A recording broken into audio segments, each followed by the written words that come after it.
Welcome in to episode 12 of our Let's Play Humankind series featuring the Harbor strategy.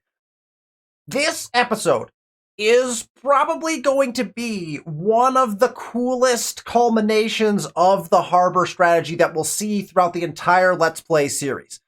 We are a couple turns away from ending the medieval era and moving our way from the Swahili into the early modern era and choosing the Dutch.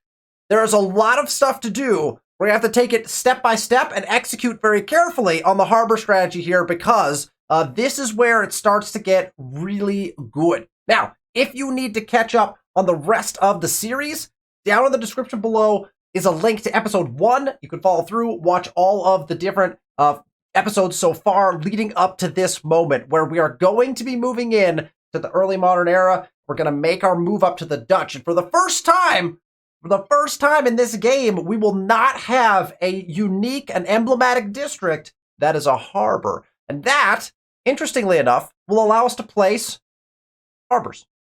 All right, let's jump into the game and see what we've got. Back once again in our great and illustrious capital city of Byblos, you'll notice for turn 127, population 25, at least typically when I play, that's not a ton. It's not a huge amount of population. That's because we haven't made any of our attachments yet, but all of that is about to change. Because when we move up and pick the Dutch, we'll put in our final harbor of the game, a regular harbor, and upon putting in our regular harbor and then claiming all of our luxury resources, which we also have not done, we will be able to start attaching our territories. We've been prepping for that over time. There's several things to think about when we start attaching territories. One of them is stability. Now, the Bandaris are going to be incredibly helpful in eliminating a lot of the stability problems that the harbors, because we're going to have 4 harbors in all of our attached territories. The Bandaris actually have eliminated the -10 on all of those, and then because they're adjacent to each other, they started to boost one another. And actually, scratch that. It's not actually the Bandaris. I think I mentioned that last time as well. It's not the Bandaris that do that necessarily. It is actually the coastal haven that does that. So it is the legacy trait of the Swahili that gives them the stability. All of a sudden, all of your harbors, which are -10 stability, get +10 stability. So you get a wash on harbor stability and +10 stability on harbors per adjacent regular district. Now, I'm not quite sure what it means by regular district because I'm relatively certain that we're getting bonuses off of one another, and they're not, I guess they're considered regular districts. I'm not sure what a regular district means. So anyway, maybe in the comments somebody could explain that to me. But we're getting a lot of stability back because of our harbors and because of our adjacency bonuses there. Now, the Swahili are a very, very good culture because of the Bandaris and the amount of money that you can make with them. But their legacy trait outside of games like this one, where you are building at least multiple harbors, or focusing on harbor building at least, the legacy trait is not that great. But if you're focusing on kind of even like a single harbor with a multiple market quarters around it kind of build, you could really solve a lot of stability problems with this Swahili legacy trait, right? So just something to keep in mind as we're going through this particular process. So at the end of last episode, we got all of our Bandaris are in. So if we zoom out and we see our entire empire here, every single Bandari is in all of our coastal claims. I am going to hold off on putting we're going to put this city in. I'm going to hold off on putting that city in. Why? Because we are basically a move up and then 8 turns away from getting colony plan, which again, every time you see one of these city-based texts that give you all of the infrastructures for the previous eras, highly valuable to wait until you research this to put another city in. So we'll go ahead and wait until we get colony plan with 3-masted ship in order to do that. And then, of course, what we're going to do is beeline humanism, because humanism gets you unlocks the luxury manufactories. These are incredibly powerful. I don't know. I don't think they're a district. They're just a build. They're an incredibly powerful build. Plus 50 fame on constructible, plus 30 stability, and then, of course, the plus 3 money per market quarter. So it's basically just a beefed up artisanal quarter, right? A luxury resource extractor. And so, but you have to have the level, the wondrous effect level or whatever. You have to have enough of them to be able to build a luxury manufactory, but you can gain access to them via trade. And so in another video that I have on YouTube, I talk about how the Umayyads, actually, the Umayyads combined with having spread resources turned on can actually break the game of Humankind, because you can get access to these luxury manufactories so early before the rest of anyone else in the game can get access to them. Literally no one else except for the Umayyads can do this. And it's a pretty crazy thing, because if you're on spread resources, you can pretty much build all the luxury manufactories, and that alone can put a good game of Humankind just completely out of reach, because the luxury manufactories themselves are giving you huge bonuses for having those wondrous effects on the resources, and then you also get the luxury manufactory fame, and the fame gains just go, like, it's just incredible. So humanism is a very important tech, so we'll be looking to get to that as well. However, if we look at our stars really quickly, you'll notice that we have 3 techs before we get our final science star, but the techs are taking a little bit too long to research. We're actually going to move up a little bit earlier. Now, there is a star I do want, and that is this merchant star. Now, we're about 4,300 gold away from earning this era star. So we're going to wait till we get this star, and that will trigger our move up to the early modern and to the Dutch, and we'll see what happens at that point. So we're making about 3,000 per, so that's about 2 turns. So really, we're just going to like end turn and see what's happening in our empire for 2 turns, and then we will be doing a ton of building with influence, and this will be kind of, in my mind, the next couple of turns here are the culmination in a lot of ways of the harbor strat, because you start to see the final yields that you're going to get. So we'll track a few numbers. I'll make sure that we look at some numbers so that we know what our numbers were pre-attachment and what our numbers are post-attachment. I think it's going to be completely wild. But let's end turn. We'll rock and roll through a couple turns here. Our religion continues to spread. We keep selling resources. I want to make sure these are... yeah, just outposts. Outposts are trading like pop at this point. They're losing pop, getting pop. What's this guy? Do we have this guy doing something in particular? I honestly don't remember. Let's just put him on auto. Okay. I think we'll just put all our boats on auto export. I think we were trying to circumnavigate or something. I'm not really sure, but let's just have them drive around. I think we don't particularly need any additional fame bonuses at this point. All right, so Sidon is ready to go. What are we building in Sidon? We're gonna put more holy sites in the New World probably, so we don't want to build any of these right now. We do want to build a lighthouse at some point once we start getting our attachments in, so we'll pick a nice spot for that once we start attaching. So probably what we want to do is just pick our most valuable infrastructure. It's a 5-turn build. We can also get some stability, but we're doing pretty good on stability. That is with the bonus already for 6, but that's per researcher. We're not... well, we got 6 of them. That could be useful eventually. I'm not going to push for that right now. The main thing I'm actually concerned about outside of stability when we do our attachments is now food. Because we're going to attach, and I think we're going to be getting enough food to combat the fact that we're increasing our population by a huge amount, but I'm not sold on that. I don't know what the numbers are going to end up bearing out to look like. So I am thinking maybe we start slotting in a few farmers' quarters or whatever gets us the most food. Like, we have all of our food infrastructure in already. So I want to say we go ahead and slap down a farmers' quarter, and our farmers' quarter's been going in over in this vicinity here. Plus 16 is not bad. We have a plus 11 over here. That's a 13, so that would do nicely. And there's a 16, and I am definitely not opposed to that 16. I think we'll go with that. We do lose a little bit of production, but let's go ahead. It creates like a farm triangle, if you will. We got lots of different districts benefiting from one another, so let's go ahead and do that right there. Just get another farmer's quarter in. Going to increase our pop cap. We've already put in our hamlets there. Now we're going to get to put in a ton more hamlets as soon as we run our attachments, and that's going to solve a lot of population problems that we're going to have as soon as we attach. So putting in hamlets as soon as we run attachments is probably something we're going to have to do as soon as we get our VOC warehouses in. I want to make sure we get our VOCs down as quickly as possible so we can start to see the value of those. We might have to take a look at what our food numbers end up doing, because and what our population cap ends up doing once we run these attachments, because we may want to mess around a little bit with putting hamlets in first, or at least a couple hamlets in first before we run to our VOC warehouses, potentially. Okay, Carthage is in the same boat. Stability output is great. Food is actually looking pretty good, and so I think we can probably just go ahead and they got their last hamlet in. Let's put down again a farmer's quarter, I think, just to maximize kind of food and availability for farm workers as well. Okay, so this end turn should take us to the moment where... Oh, wait, is this an offer of some sort? Hello? If you seek the greater good, just I know you won't do it again. Oh, please. I guess we could check trade really quick.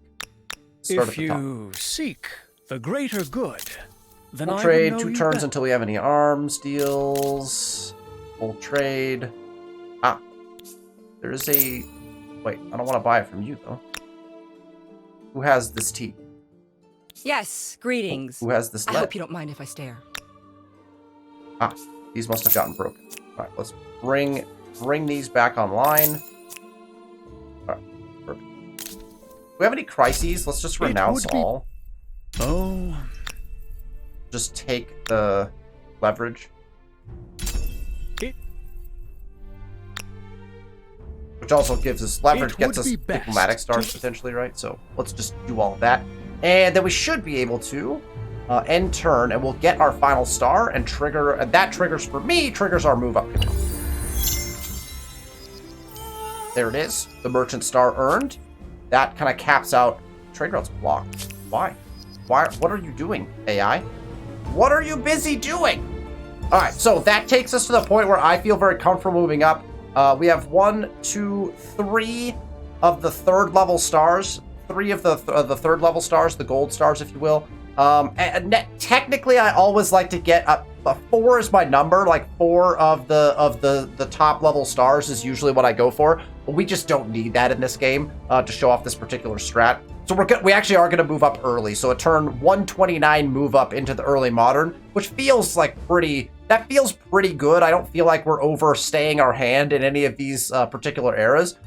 Technically, in this particular game, if it was on Humankind difficulty, we'd probably be staying more. I mean, obviously, we'd have gotten expansion stars already if we weren't playing the Harbor strat. There's obviously some easier stars to collect as well. Like, we could have pushed for science a little harder to get these science stars in.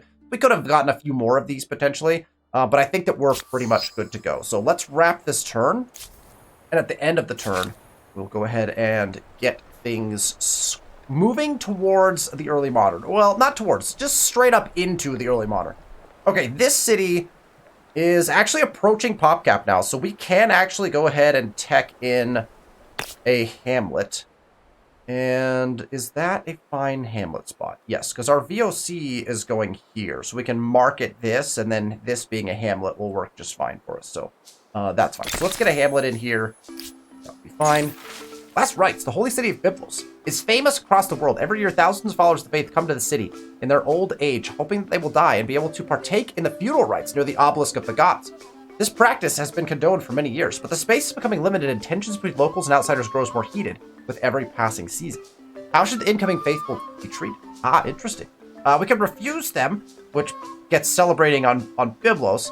We can welcome them, which gets us money. And that's probably something we're interested in. Or we can limit them and spread our faith a little bit more. Much more interested in making them more prosperous. It's kind of interesting that this particular event does not have potential consequences. Like, it's crowded. We're just going to let them in anyway. But there's no potential, like, ramification. I think Amplitude could expand on some of those a little bit, I think. Like, go and rework some of these older ones to have stuff like this when it pops up have more like consequential events based on the choice you make. So I love the events in Humankind, but sometimes it feels like they need just a little more, you know, just a little more. Okay, so we're not going to end turn because we are going to do our move up. All All of our Bandaris are in. I actually already checked that just before I started recording because we wanted to make sure that was true. I think we actually checked it at the end of last episode too. So let us go and make our move from the Swahili. We're going to move to the Dutch. Now, there are lots of great options in the early modern era. The early modern is kind of loaded as far as really good cultures to play. I personally love playing as the Dutch. It doesn't even depend. Even if I'm not doing the harbor strat, the Dutch are really fun move up. The Hadonosane are also really good as far as food is concerned.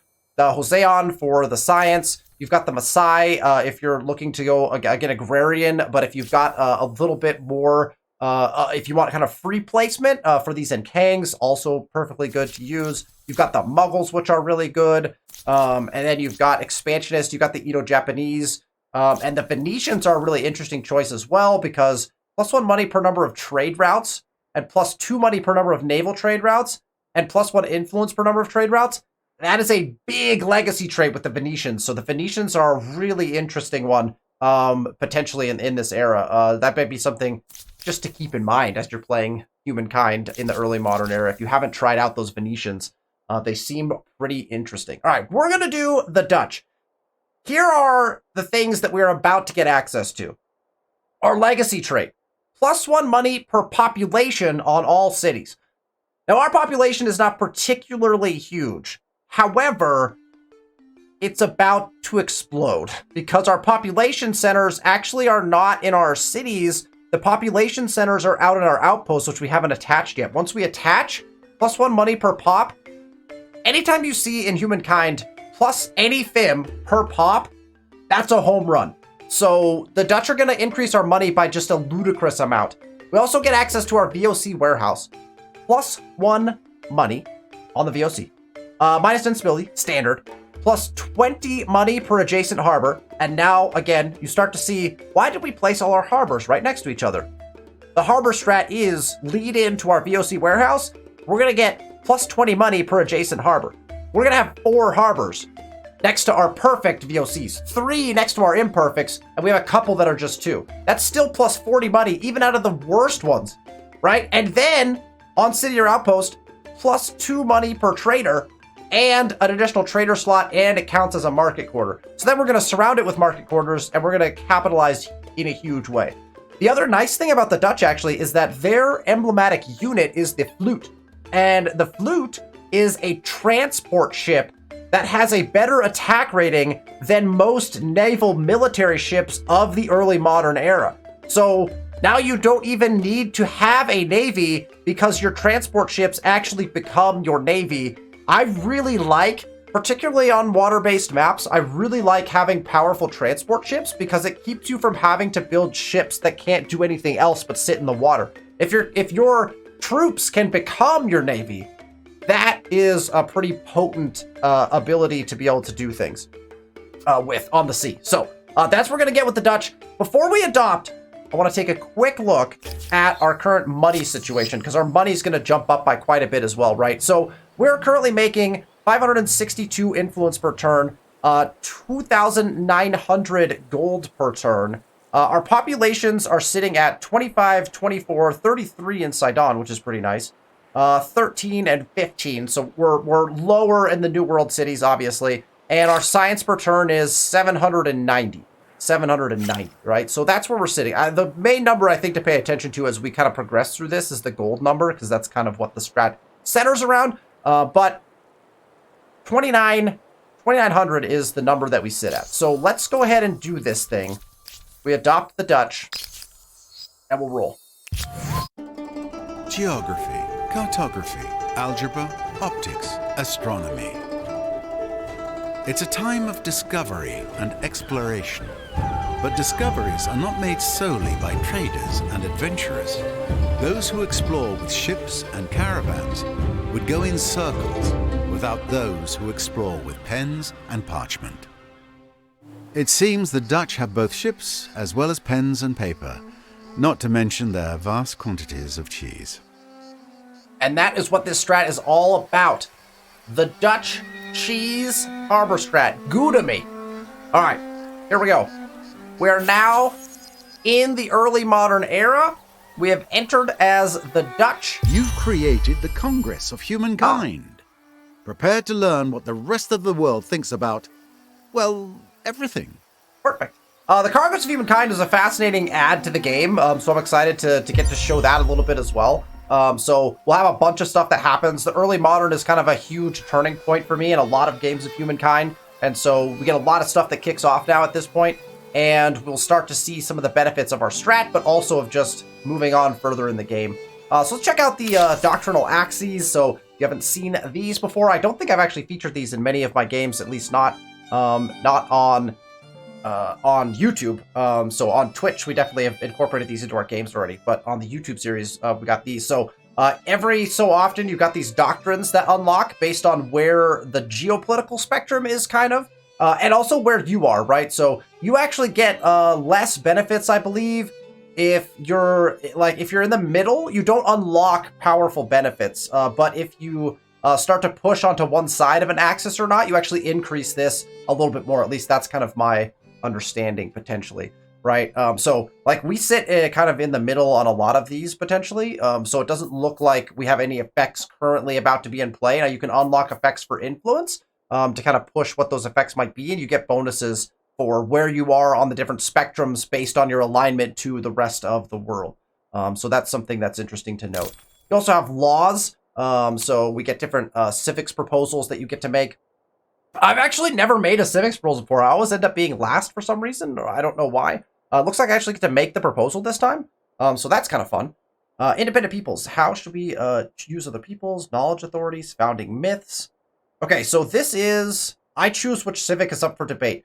So what happens here is you make a choice as to which civic you want to have a vote on, and then everyone votes on which way that everyone should go on a particular civic. If that vote wins, then everyone who goes with it, you get it for free, or you just move to it and get the bonuses of that. If you don't want to follow it, then you take a pretty substantial penalty, and I can't remember what exactly that penalty is. But you take a pretty substantial penalty if you decide not to go with that particular vote. So, do I really care necessarily? These are the ones I have the choice to put a vote to. Let's see. Have cities founded on foreign continent as a thing that's good for me.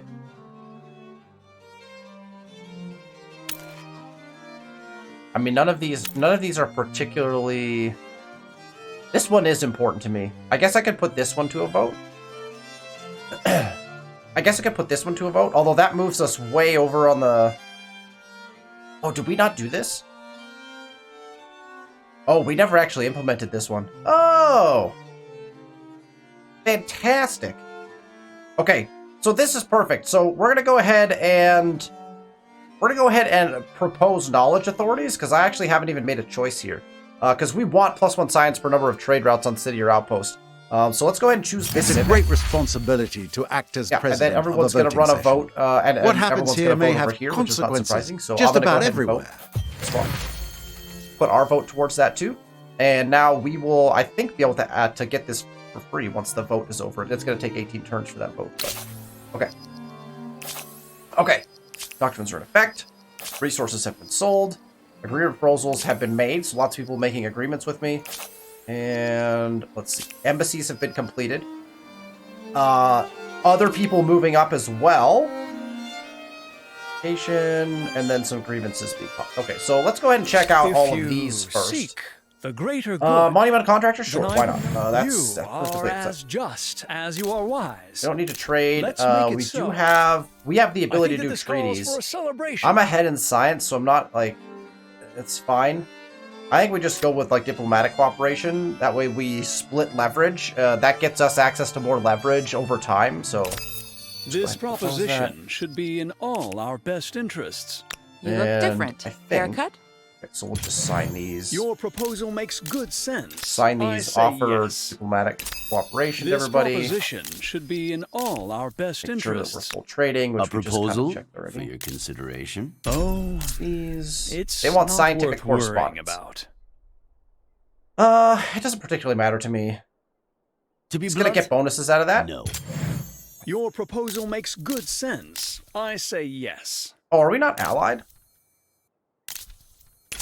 We would all benefit from growing closer. I just said yes to... Oh, I would not have said yes if I would have known you're working to ally with me. Forgive me. That's but rude. Have we met? I can't recall. We're allied! Sarge? Come on. How about a science exchange? I have a proposition for you. Okay. Yes, greetings. I hope you don't mind if I stare. It's fine. That's fine. Don't worry. Okay, so we're fine there. And we have another... Oh, science correspondence. Jumbo Pixel going for the science correspondence. Yes, Well, I cannot I like dispute the benefit in that. This proposition should be in all our best... Okay. Okay. Nobody wants to ally, yet I keep accepting all of their treaties. Perfect. Great.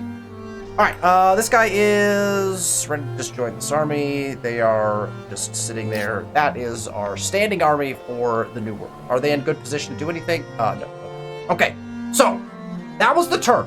We moved up. We're in the early modern era. We already have 2 stars. Which stars do we have? We already have an agrarian star. That makes sense. We already have a builder star. We're about to get all the builder stars. All the builder stars. Every of the builder stars. We're about to get them all. So what we're going to do now is we're going to put in all of our harbors, and then we're going to put in all of our resource extractors. That is the plan. And then we have to start doing attachments. That's pretty much going to take us probably the rest of the episode. So let's see how far we can get. So we have our regular harbors, right? For the first time in the game, because we've been using emblematic districts that are harbors for all of our cultures. For the first time in the game, we have access to regular harbors. So here it is, 106 influence. 106 influence. Let's take a look at how much a harbor would cost us if we actually built it. Okay. Why can't Sidon build a harbor? Oh, because I can't replace it. I was hoping I could see it even if I couldn't replace it, but I can't. Because I can't put one down because we have the slots filled up. I can't actually see it. Oh, well. Okay. Well, either way, you're looking at an expensive harbor, and we're gonna get our harbors in for 100 influence per. 106 influence per harbor, or less, because this one actually has the most districts in it. In fact, we have an extra district here plus 3 harbors, so this is the most expensive harbor we're gonna put in. 106 influence. We're making 585 influence per turn. That means we can buy in on a per turn basis 5 harbors. 5 harbors per turn, just in influence cost alone. And at this point in the game, we have nothing to spend influence on anyway, so this becomes abundantly cheap. This is our VOC warehouse spot, so we really only have 1 spot. The harbors will be really easy to place, because we really, based on our placement of our other 3 harbors, our Kothans, our Havens, and our Bandaris, we only have 1 spot to put this, right? So here is the spot for our VOC, so our harbor goes here. It's a 21 food, 3 gold, plus 10 stability harbor right off the bat. So that's wonderful. Normally this would be minus 10, right? But we're getting the plus 10 from being a harbor, and then we're getting plus 10 from being adjacent to this Kothan right here, right? So we're getting actually plus stability on our harbors that we're putting in, and then of course we're getting access to a little more food, a little more gold. These will pay off a little bit more once we put the districts around them. So the numbers for the harbors are not going to be crazy, but they're going to make the VOCs crazy. Your first harbor. Let's go ahead and buy these in. Fishing. I'm going to go and buy all the harbors in before we come back exploration. around and build our artisans' You will quarters. see many things out of this tiny window onto a huge world. That's so funny that the narrator's like, oh, you built your first harbor. Yes, I did. All right, so 94 for this harbor. Again, there's only 1 spot we can put it to get access to our VOC. So we'll put it in right there. Again, numbers are looking very nice. This is the spot for our VOC here, right? So we're going to stick this in here. Why are we sticking that in there? Because we're going to surround it with market quarters, because harbors get benefits from market quarters, right? You have your stability, although that balances out for us. You've got your +3 money per adjacent market quarter. So that's why we're going to surround our harbor with market quarter, because it is the one that benefits the most from that, right? Now you'll notice we could put it over here and get 49 food.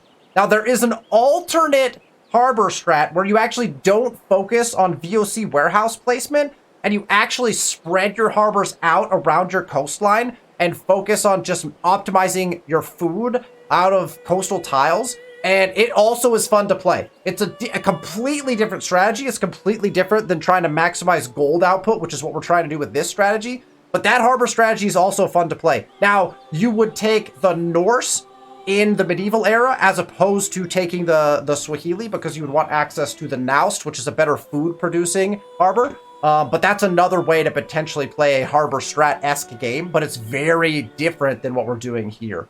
So we're going to go and put this in. Beauty. And our beautiful little harbor surround on these tiles, you're starting to see is just so beautiful. Just a beautiful thing. There's our spot right there. Boom. Just get all these in. Let's see. Our spot is right here, right? Surrounding this spot. Let's get those in. Harbor. And remember, on this one, our harbor spot is actually in here. And that is because we can full surround the harbor with market quarters, which is what we will be doing as we go. Plus, the harbors that are placed in lakes, even though they seem kind of weird, they look really cool. Especially on these single tile lakes. Like, look as we build this in. Look how cool this lake looks now. I don't know what the purpose of this is at all. Like, functionally, I don't know what's happening here, but it looks amazing. So, look, sometimes it's all about aesthetics. All right, so we can put our harbor here because we're using this as our VOC, so we could put it here, get a little bit of extra science, but I'm more apt to put it here because we could actually get an extra potential district around it as we go. So we'll go ahead and put it over here.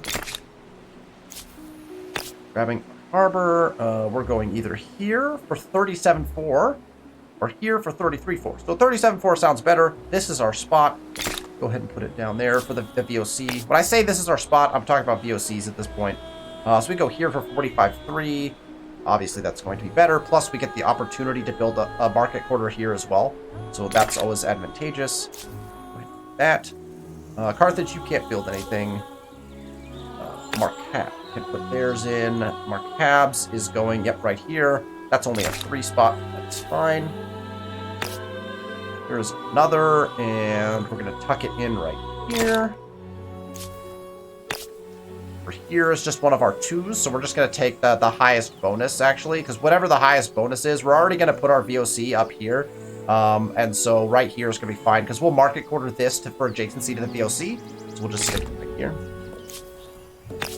Harbor, this one is going to go here.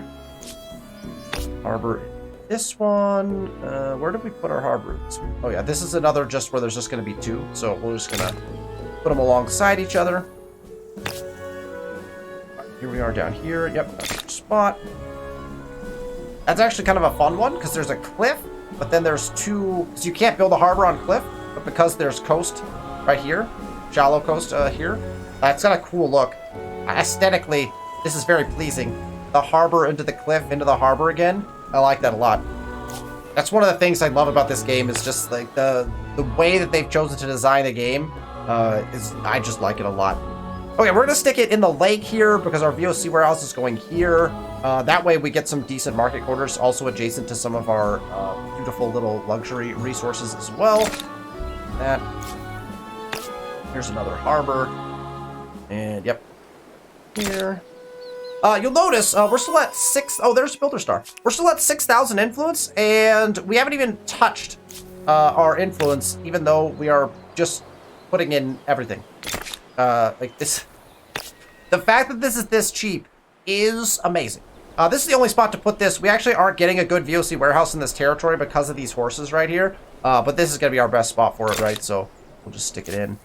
Might as well put them all down because why not? Here is our spot up here. This is our VOC spot here. So we can go here for 33.3 or here for 22.3. So obviously we'll go ahead and take this, even though this could get us more eventual market quarters if we put it here. The extra food on water is probably something that I'm more interested in potentially. Plus we get the plus 10 stability as well, because it's adjacent to a quarter, right? So we'll go ahead and stick it in there. And we have a lot of these to put in. Holy smokes. Yep, that's the spot right there. Beautiful. Kilwa cannot put anything in. Here is... Oh, wait. Kilwa can, but they have to build it, I think. Alright, where are we going here? Probably in the inlet here, because that gets us the most optimal market quarter kind of placement. That. This place only is going to have probably one spot for it. Again, that's fine. Let's go with the 2936. That's great. A little extra science as well. Never a problem. Ah, yes, our beautiful, in the shadow of Mount Vesuvius. I think we actually want to go here. I think, well, this is going to go, you know what? We're going aesthetics here. We're going to go here because the harbor will literally be in the shadow of Vesuvius. That's definitely what we want. This is exactly what we want next to Vesuvius. Looks wonderful. All right, we got another one to put in. That's perfect right there. We can go with that. So I just closed that out. Stick with our options. That's our city. And looks like we have just a couple more of these to put in. I like this spot substantially better for, again, the market quarter surround. So let's just go with that. Okay, this one doesn't get one, right? Because it actually, this island, the borders got drawn. Unfortunately for it, it does not get any harbors, which is kind of suck. That's an interior one. And we're right back to Byblos. So that should get us, I believe, very close to where we need to be. Sidon.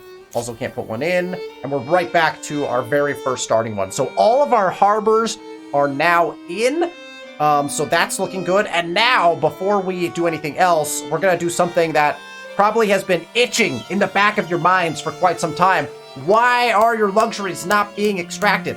Why were they not being extracted? Well, because they increase the cost of our harbors when we're buying them in with influence. For whatever reason, when you put in an artisan's quarter, that counts as a district, which increases the cost of your next district, which makes it so that your harbor costs more. But if you put in your harbors, I don't think it actually causes much of an increase in the artisan's quarters. It's not reciprocal in that way. So you always want to put your harbors in first, then your artisan's quarters. But we're literally just going to buy all of these in. And again, you can only do this in unattached territories. So any territory that has the ability to put them in, we're now going to come through and we're just going to put all of these in. And you'll notice very quickly, all of our numbers are starting to shoot up in a ridiculous way because we are now gaining access to plus 15 science on administrative. Like, all of these have ridiculous bonuses that we have not taken advantage of in basically ever because we haven't.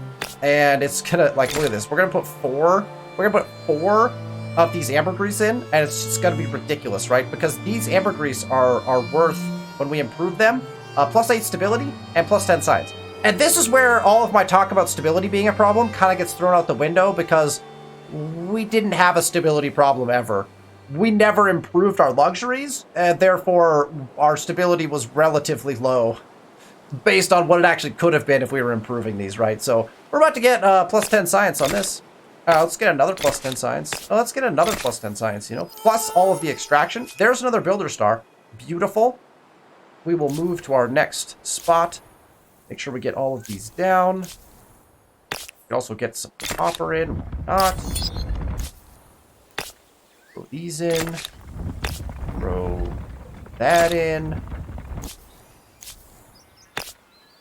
Now we're just throwing stuff down as quickly as we can because it's gonna get us all of the goodies that we've been holding out on. Oh wow, this one's about to explode. Put that down. Boom, boom. Oh my goodness. So many. Also, this map has been so fun to play on. This particular map set that I found to play this particular strat on, just been absolutely fun. The resources, the way that the resources ended up being distributed, just perfection. All right, so, oh, wait, oh, found a couple more. We could have gotten these ones in. Actually, we should have put these ones in a while back because we know we weren't going to put anything else in that territory. Now, this one, we'll put it. Okay. Everyone is in.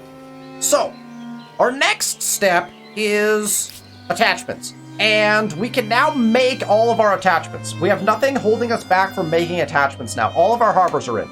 All of our luxury resource extractors are in. Our artisans' quarters are in.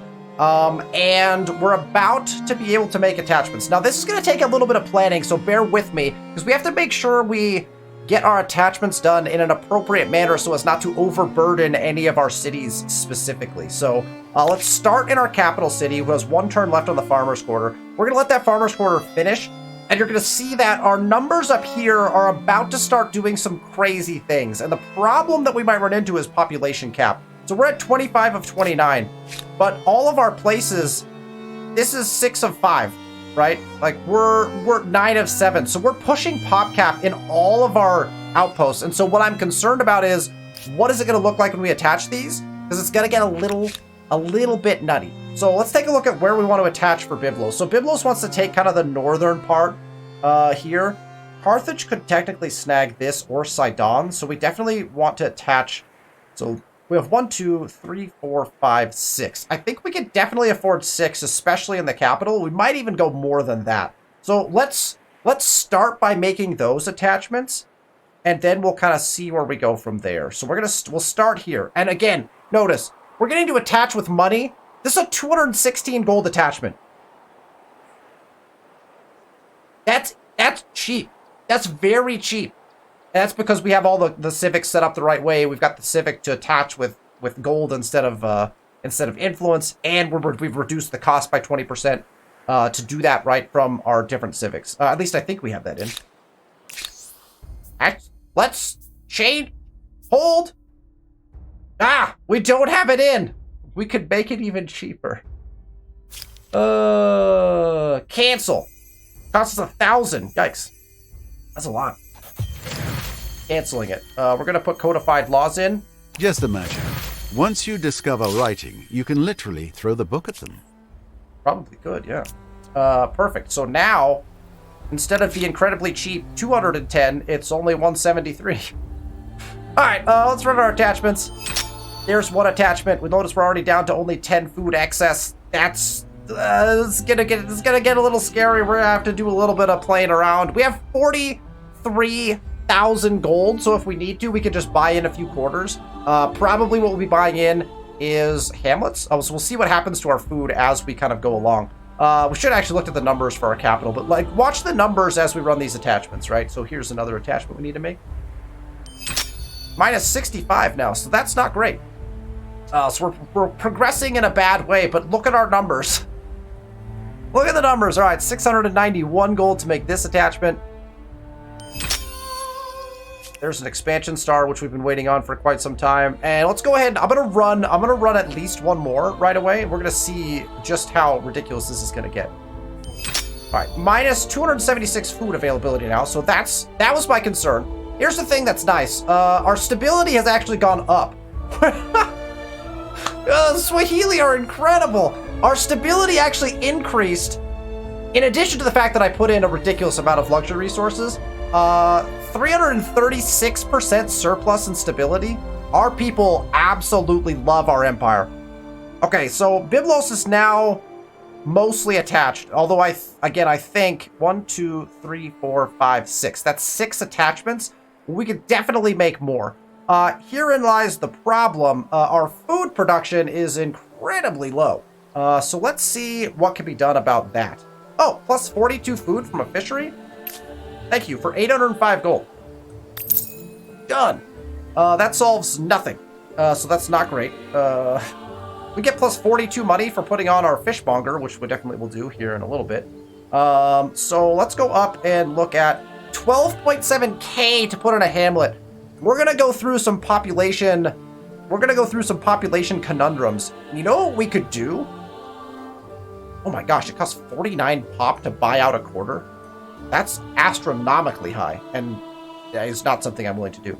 We're gonna buy out at least 1 hamlet, just to get us back below population cap, right? So we're above pop cap. If we buy a hamlet, we actually go back below pop cap, and so I think that might really help us here. So let's just put our best possible hamlet spot down. That looks fine. We're gonna stick it right there. Gives us the most food. So that gets us food, and it gets us back below pop cap. And so now we're only at a 150 food deficit, and that's not terrible. We have 2 turns to fix that. We're not going to get the farmer's quarter done in time. We could always buy out or train a unit. Oh, you know what? We could. 5 food's just not going to do anything for us. Buy food is kind of useless. We could put a bunch of envoys out in the world, which we haven't done yet. I mean, there's a bunch of different potential things we could do here. The other thing is we need to look at maybe techs, see what kind of techs we could put in. I don't want to invest heavily yet in another hamlet here, so let's hold. We have a turn to deal with that before we lose the population. So let's go ahead and jump to, I'm actually going to jump to Sidon because I want to get Sidon's attachments in before I work on Carthage. Because Carthage can extend out into here. So Sidon, I think, is going to take, it has 1, 2, 3, 4, 5, 6. Okay, so we're going to have to do more than 6 to make this happen, right? So our capital's probably going to take this and probably going to take this as well. And then Sidon is going to jump in and grab all of these. Carthage can jump out into this area. This is going to be a lot of attachments per city. But it's going to be interesting to see how it works. Okay, so we know we're taking this, right? So let's just start attaching. Food is already a problem in Sidon, so this is we're gonna have some major food issues here. We're just gonna keep attaching. I'm just gonna do it. Unless stability drops, we're just gonna do it, right? We know this one as well. Okay. Minus 475 food. We should have been more concerned about food, you know? Problem with food is the more food you give your city, the faster it grows, then you just end up with a continued problem, right? Okay, so how many attachments did we just do? 1, 2, 3, 4, 5, 6. Let's get everyone to 6 and then balance it and then re-add again once we've fixed things. I don't want to put our cities into too big of a deficit. Let's get 6 attachments in and then we'll start rocking and rolling. So I think what we're going to do is we're going to run the attachments, and then I think what we do is we buy in 1 hamlet for everyone to try to help with balance, right? So this is fine. 38 food, 34 production. Hamlet, that we're still going to lose a pop in a turn here. So that's unfortunate. But we'll have to see.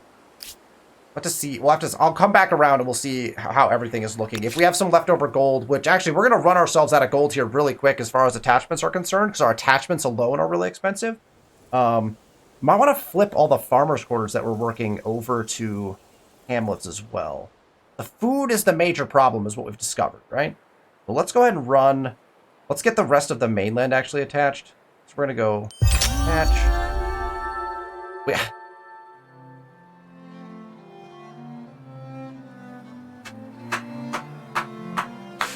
Chat! Turn one in the early modern era, we've not even hit the end turn button, and we can move up.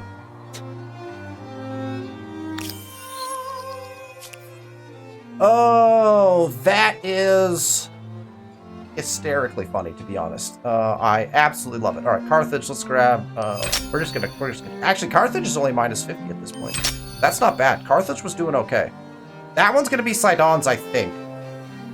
The capital, I think, is gonna take these. Stability is not really the issue here, but I think we just start attaching out into the... Let's just start grabbing these, right? Well, how many do we have? I was going to go 6, right? 1, 2, 3, 4, 5. So let's do at least 6. So we'll grab a 6th here, and then we'll... Oh, if we buy the Kothon, we can't actually attach... Sorry, if we buy the Hamlet, we can't actually attach anymore in this city. But they desperately need one. Okay, so let's come back... We'll come back around. I don't think we're going to be able to buy in... Like if we buy one in there, I don't think it actually solves much of our problems. These cities may not actually need anything. These attachments are actually going to go in relatively easily. So let's... Oh, we're building Stonehenge? Oh, for somebody else here. I see. Interesting. Oh, these guys are building a hamlet. What are these guys? What are you guys building? I don't know. What's going on? Okay, let's go ahead and run at least a couple of attachments here. Let's make sure we're attaching ones where we would be building a VOC. So let's go ahead and grab here. That actually increased our food. Let's see if we can continue to increase our food. Where else are we going with this city? 1, 2, 3, 4, 5, 6. And these guys go 1, 2, 3, 4. These guys could actually grab this guy could grab these islands. So Carthage actually maybe doesn't have to expand as much as we thought they did. These guys can kind of take some islands off of them. So we're gonna have another city here. grab some of this as well. So these cities are actually going to be doing just fine. So the question is, does Kilwa grab this one? I think they do. We'll grab these two. And actually, all that did was improve our city. Because none of those outposts have been in long enough to get overpopulated yet. Right? Perfect. Okay, so Kilwa's got 1, 2, 3, 4. So Kilwa's got 4 only.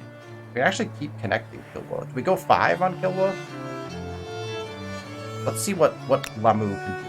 So we're going to attach... Oh yeah, Kilwa could take this island down here, maybe. That might be a good idea. Alright, so let's attach these in. We know we're going to grab these two. And then I think, if this is a city, 1, 2, 3, 4, 5 on that island, that would only get 5 on this. 1, 2, 3, 4, 5 on this. And then Kilwa could take... Kilwa's got what? So far. Give me my little outpost symbols. Wait, where are my outpost symbols? Highest kill... Oh, I'm not clicking on it. Duh! 1, 2, 3, 4... Yeah, so Kilwa takes this. So Kilwa can attach this. That's the 5th there. That city is totally fine. Lamu can then attach the rest of these, right? They've got 3. There's 4 and 5. And that leaves us 1, 2, 3, 4, 5 for our final city. So that's perfect. Let's just run the attachments. Right? And we're at a gold. We actually ran ourselves out of gold. What was it? 45,000 gold? We've ran 45,000 gold worth of attachments. Beauty. Okay, so we're actually going to lose pop in some of our cities. Byblos is losing pop in 2 turns. Carthage is losing pop in 1. Sidon is losing pop in 1. Could we have prevented that? Maybe. But look at our populations now. 66 from what, 33 to 66, so a straight double in Sidon. It was 20-something-ish, so almost a double in Carthage. Byblos was at 25, right? So over double in Byblos. So population's just skyrocketing in our main cities, which of course is affecting our gold. We're up by 1,400 gold per turn already. Our influence is skyrocketed as well, up to 9,900 per turn. And our science is... Science went from 700 per turn to 2,176 per turn. And again, we put in all of our luxury resources, so we have to keep that in mind. Wow. Okay. Why is it taking 5 turns to build this farmer's quarter when we just increased our industry by like a bazillion? I wonder if that's going to update for some reason. I'm not sure. Oh, you know what?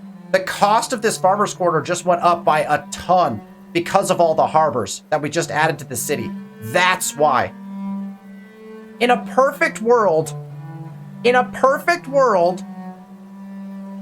what we would do, as opposed to the ridiculous thing that I just did, in a perfect world, Byblos would attach 1, build the VOC warehouse there, because it would be much, much cheaper to build, then attach the next, build the next VOC warehouse, then attach the next, build the next VOC warehouse.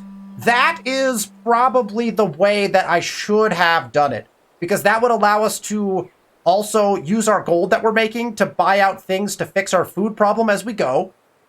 And it would allow our VOC warehouses to be cheaper to build in as we go along. Now, the end ones are going to cost a ridiculous amount, but I think that would have been the play. As we attach 1, build the VOC warehouse into it. Attach the next, build the VOC warehouse into it. I think that would have been the play. That keeps your VOC warehouse cost down substantially. Let's cancel this farmer's quarter. We're just gonna remove it, and we're gonna put hamlets in specifically for food. So whatever gets us the most food, we're literally just gonna put in. So let's start building hamlets to fix our food problems. We're gonna trash that. We're just gonna put a hamlet in. That's a 43 feet hamlet. That's beautiful. We're gonna build hamlets in all of our cities now that we can. That will hopefully solve some of our problems. We're going to lose a few pop as we kind of relegate it. Like, as the cities kind of get where they need to go, we'll spend some gold buying in a couple hamlets to help that get regulated as fast as possible. But I think that is the play. Let's end turn one more time and kind of see how bad how bad this gets. Got a lot of our attachments done, though. And then the last thing I'll do in this episode is we won't place it, but we'll show you the number on a perfect VOC warehouse. Oh, we should have switched our tech as well. Should have switched our tech. All right, so Byblos is near starvation. Sidon, Carthage, and Lamu are near starvation. We also lost Op in Copernicus, Sidon, Carthage. So we did lose in some cities, which is not optimal. We're gaining still in other places, though. So, all right. So let's do these real quick. What do we got here? Civic's backlash must be handled first. Hello? How do you do, whoever you are? Civic's backlash? Diplomatic cooperation. Sure. Your proposal makes good sense. I say yes. A Civic's osmosis. This is I am being unexpected. osmosised on by somebody else? They want me... Wait, did this vote fail me? Did my vote fail?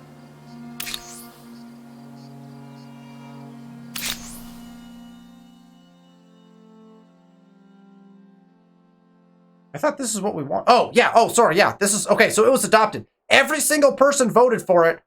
So we don't even have to wait the turns. It's adopted. Perfect. I mean, that's what we wanted, right? So that's exactly what we wanted. Awesome. +1 science per number of trade routes on city or outpost. All right, let's see what that does for us. 2,181. Enact. You're at the end of an ideology 2,451. axis? Beauty. Well, there's something to be said for unswerving dedication to a cause. All right, let's go to our tech. We want 3-masted ship first. That also gets us access to our flute. So 3 turns to that, and then we'll tech to humanism. That'll be our play. And I think that takes us to the end of our episode. But before we do that, let's go over to this. This was our first kind of planned VOC. Oh wait, I can't show that because we didn't attach that one.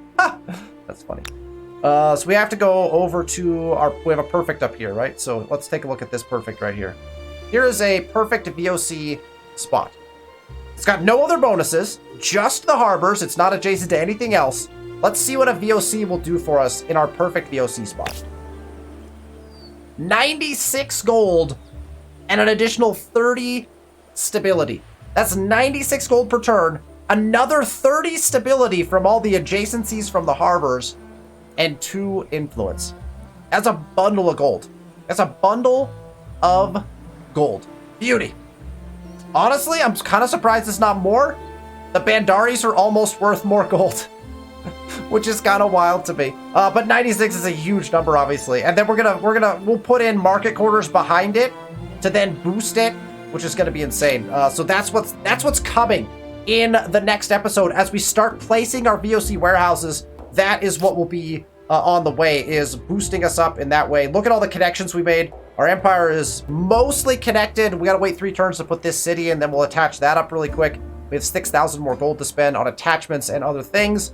We are having to balance out our city, so we will be focusing on, let's get our population and our food production back on balance. There's probably a tech also. I didn't look in the tree, but there's probably a tech that will help us with that as well. So we'll be looking for that tech to get us some more food production. All of that will work itself out as we go. But the early modern era is upon us. We're playing as the Dutch. I'm so excited. Next episode, we'll get our VOC warehouses and we'll start putting them down so we can get them built. Hilarious. Hilarious that in a single turn, before we even ended our first turn in the early modern, we had as many stars as we needed to move up. I don't think I've ever seen that happen before. Wild. That was so much fun. All right.